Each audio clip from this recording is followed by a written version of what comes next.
জীবনে চলার পথে আমাদের গন্তব্য যদি ঠিক না থাকে তাহলে আমরা খুব সহজেই ক্লান্ত হয়ে পড়ব। যাদের গন্তব্য দুনিয়া, যাদের গন্তব্য বাড়ি গাড়ি, স্ট্যাটাস, প্রতিপত্তি, পলিটিক্যাল পাওয়ার, যাদের গন্তব্য হচ্ছে জাস্ট দুনিয়ার মোহ, তারা খুব সহজেই ক্লান্ত হয়ে পড়বেন। কিন্তু আল্লাহর পথে যারা পথযাত্রী, যাদের গন্তব্য জান্নাত, তারা কখনো ক্লান্ত হয় না। শেষ বয়সে বৃদ্ধ হয়ে গেছে আলেম, বৃদ্ধ হয়ে গেছেন মুহাদ্দিস, মুফাসসির, এখনো দেখবেন যে সিংহের মতো বক্তব্য দিচ্ছে। দেখেন না সূরা কাহফ, এই সূরার মধ্যেই এই ঘটনা, যেখানে এই যে তিনটা প্রশ্নের ঘটনা দেখলেন, মূসা এবং খিদর আলাইহিস সালামের জ্ঞানের এনকাউন্টার দেখলেন। এই তিনটা ক্ষেত্রেই বাহ্যিক চোখে যা দেখা যাচ্ছে রিয়েলিটি, বাস্তবতা সেটা নয়। কথা ঠিক আছে? কথা কি বুঝতে পারছেন? বাহ্যিক চোখ দিয়ে যা দেখা যাচ্ছে রিয়েলিটি, বাস্তবতা সেটা নয়। আপনি দেখবেন নারীরা এগিয়ে যাচ্ছে, মাশাআল্লাহ, একদম ছুটছে দুরন্ত বেগে উন্নতি, অগ্রগতি, প্রোগ্রেসের দিকে। বাস্তবিক অর্থ হচ্ছে ওরা ছুটছে জাহান্নামের দিকে। খিদর আলাইহিস সালামের দৃষ্টিভঙ্গিটা অর্জন করেন, দেখবেন আপনি অনেক কিছুই বুঝতে পারছেন যেটা সবাই পারছে না। আপনি জাহেলিয়াতের অন্ধকারে এমন কিছু দেখবেন যেটা সবাই দেখতে পারবে না, এমন কিছু শুনবেন যা সবাই শুনবে না, এমন কিছু উপলব্ধি করবেন যেটা সবাই করবে না। প্রশ্ন হচ্ছে এটাও কি সম্ভব যে সবাই কিছু দেখবে না, শুনবে না, উপলব্ধি করবে না, কিন্তু আপনি পারবেন? উত্তর জানতে হলে আমাদেরকে আজকের নির্ধারিত টপিকে যেতে হবে। সেই টপিকটা স্টার্ট করছি আমি এখান থেকে। নবী মূসা আলাইহিস সালাম এবং খিদর আলাইহিস সালামের একটা জ্ঞানতাত্ত্বিক, এটাকে আমরা কি বলবো, এনকাউন্টার। মানে এনকাউন্টার মানে কি? হ্যাঁ, আচ্ছা, জ্ঞানতাত্ত্বিক এনকাউন্টার কেন বললাম? নবী মূসা আলাইহিস সালাম একদিন এমনই একটা জনসমাবেশে বা খুতবায় বক্তব্য দিচ্ছিলেন। একজন দাঁড়িয়ে বললেন, হে মূসা আলাইহিস সালাম, আপনি খুব চমৎকার বক্তব্য দিয়েছেন, আপনি খুব চমৎকার বক্তব্য দিয়েছেন, একটু মনোযোগ দেন আমার দিকে। নবী মূসা আলাইহিস সালামকে তিনি প্রশ্ন করছেন যে আপনার চাইতেও কি কোনো জ্ঞানী মানুষ পৃথিবীতে আছে?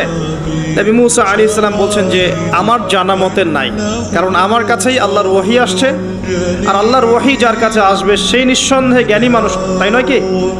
আল্লাহর ওহীর চাইতে কি জ্ঞানের কোনো বিকল্প, উচ্চতর কোনো উৎস আছে নাকি? কোরআন এবং সুন্নাহ এর বাইরে কি জ্ঞানের এর চেয়েও বড় কোনো উৎস আছে নাকি? আছে? কোরআন এবং সুন্নাহ মিলে ইসলাম, আর ইসলাম একটা কমপ্লিট কোড অফ লাইফ, পরিপূর্ণতা আছে এখানে। এটাকে হক বলা হয়, সত্য বলা হয়। আর আল্লাহ পাক সূরা কাহফের 29 নম্বর আয়াতে বলেছেন, ওয়াকুলিল হাক্কু মির রাব্বিকুম, হক বা সত্য সেটাই যেটা তোমার রবের পক্ষ থেকে কি হয়, নাজিল হয়। তাহলে হক বা সত্য কোনটা? আমার সাথে কথা বলেন। সত্য মিথ্যা, ন্যায় অন্যায়, হক বাতিলের চূড়ান্ত মানদণ্ড কোনটা? মানুষের জ্ঞান না আল্লাহর ওহী? কথা কি বুঝতে পারছেন? একটু মনোযোগ দিতে হবে, কারণ আমি গতানুগতিক তো আপনাকে সুর করে কিছু বলতে পারবো না, এটা আমার দ্বারা হয় না, পারি না। আর একটু মনোযোগ রাখতে হবে এই কারণে যে একটা ফেজ মিস করে ফেললে আপনি পরে লিঙ্ক আপ করতে পারবেন না। তো হক মানে সত্য মিথ্যা, ন্যায় অন্যায়, এর চূড়ান্ত মানদণ্ডটা কি? মানুষের মস্তিষ্ক প্রসূত কোনো দর্শন, সায়েন্স, আপনার মানুষের মানব রচিত কোনো বিধান, নাকি মানুষের মন গড়া কোনো ফিলসফি ইত্যাদি, মানে যুক্তি, বিজ্ঞান, দর্শন, ফিলোসফিক্যাল থটস, এগুলোর উপরে সত্য মিথ্যার চূড়ান্ত মানদণ্ডটা কি? উত্তরটা কি? সূরা কাহফের কত নম্বর আয়াতে আছে?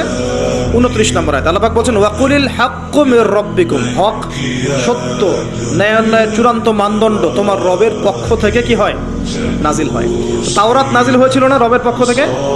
তাহলে তাওরাত ছিল ওই সময়ের হক, ছিল না হক? আচ্ছা, জাবুর কার পক্ষ থেকে নাজিল হয়েছে? আল্লাহর পক্ষ থেকে। জাবুর ছিল ওই সময়কার হক। জাবুর কার উপর নাজিল হয়েছিল? কার উপর? দাউদ আলাইহিস সালাম। তাওরাত কার উপরে? তাওরাত নবী মূসা আলাইহিস সালাম, যার ব্যাপারে কথা বলা শুরু করেছি।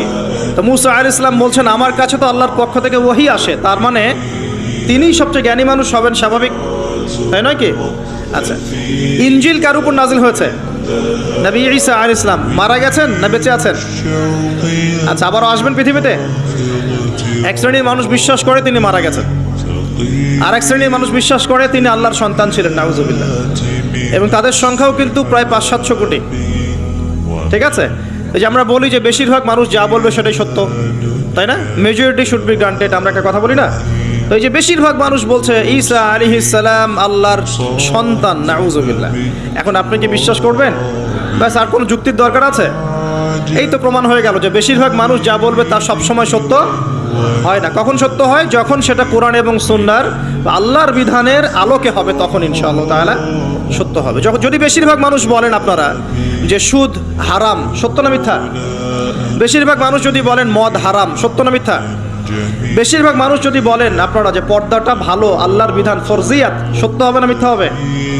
এখন যদি বেশিরভাগ মানুষ বলে মদ হালাল, জেনা হালাল, ফ্রি মিক্সিং হালাল, গার্লফ্রেন্ড বয়ফ্রেন্ড এই প্রেম করাটা হালাল, তারপরে যে পর্নোগ্রাফি হালাল, আপনার এই যে রিবা বা সুদ হালাল, সুদ তো এখন হালালই নয়, বরং সুদ তো এখন ফরজ ওয়াজিব হয়ে গেছে আমাদের উপরে, নাকি? এটা ছাড়া মানুষ চলতে পারে নাকি? এই পুরো সুদভিত্তিক একটা দেশ না, সুদভিত্তিক বিশ্ব কায়েম করেছে একটা মানে কি বলবো, একটা গোত্র, একটা সভ্যতা, সুদভিত্তিক একটা বিশ্ব কায়েম করে ফেলেছে। বিশ্বের কোনো কান্ট্রি সুদমুক্ত হতে পারবে না। বিশ্বের কোনো কান্ট্রি 100% এখন সুদমুক্ত হতে পারবেই না, যদি সে ওয়ার্ল্ড ব্যাংকের দ্বারস্থ হয় আর IMF এর দ্বারস্থ হয়।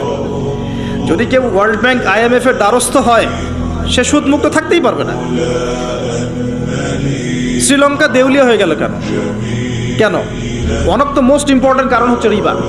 আমরা তো বলছি এখানে করাপশন ইত্যাদি, ওই মেগা প্রজেক্ট হাবিজাবি এগুলো পরে, এর চেয়ে বড় কারণ হচ্ছে রিবা বা সুদ। এটা মানুষের রক্ত এবং শ্রম আর যে অর্থ সম্পদকে চুষে নিয়ে ফেলবে একেবারে। এ কারণে দেখবেন বিশ্বের একটা অংশ রিবার মধ্য দিয়ে অনেক ধনী হয়েছে, আর বাকি অংশগুলো কিন্তু আস্তে আস্তে পভার্টি এবং ডেস্টিটিউশনের মধ্যে গিয়েছে। রক্ত চুষে খাওয়া, এটা হলো গরিবের রক্ত সাক করা, চুষে খাওয়া। এই কারণেই হয়তোবা নবী সাল্লাল্লাহু আলাইহি ওয়াসাল্লাম যখন মেরাজের রাতে গিয়েছেন আল্লাহ পাকের সাথে সাক্ষাৎ করতে, তখন তাকে অনেক আযাব দেখানো হয়েছে না?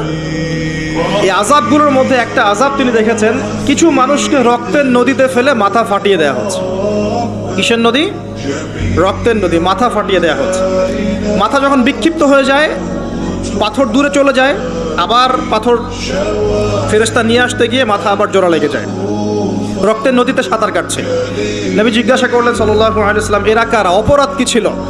জিবরাইল আলাইহিস সালাম বলছেন, এরা হচ্ছে আপনার উম্মতের ওইসব ব্যক্তি যারা সুদখোর ছিল।